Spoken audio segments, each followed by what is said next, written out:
Alors à présent, nous allons étudier une formule très importante avec les sommes qui concernent l'inégalité triangulaire.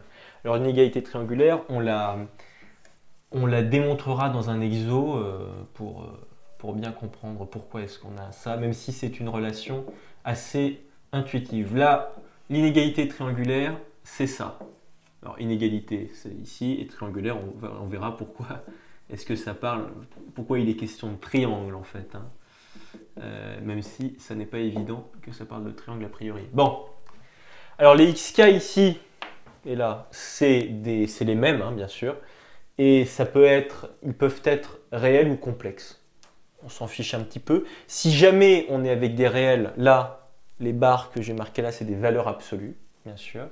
Si jamais c'est des complexes, c'est des modules. Hein. Donc ça, on le verra quand on fera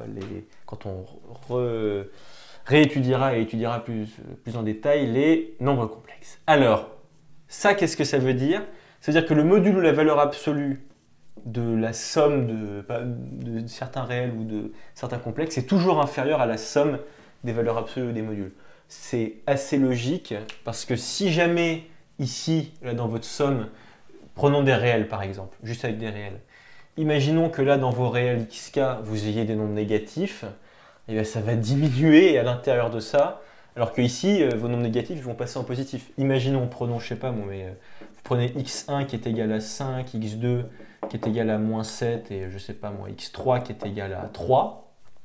Quand vous prenez la valeur absolue de la somme de tous ces nombres, ça fait valeur absolue de 5 moins 7 plus 3.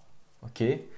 Et ça, de l'autre côté, ça va vous donner, en fait, vis-à-vis de ça, vous allez voir que c'est quand même bien inférieur à la valeur absolue de 5 plus la valeur absolue de moins 7 plus la valeur absolue de 3. Tout passe en positif. Là, bien sûr, vous allez avoir 1, puisque 5 plus 3, 8, moins 7, 1. Donc là, vous allez avoir la valeur absolue de 1, donc ce qui donne 1. Et ça, c'est bien inférieur à 5 plus 10, c'est-à-dire 15. Vous voyez? D'ailleurs, c'est strictement, on va pas égal, c'est strictement inférieur. Bon, voilà, c'est une relation très importante qu'on va démontrer dans l'un de nos exercices.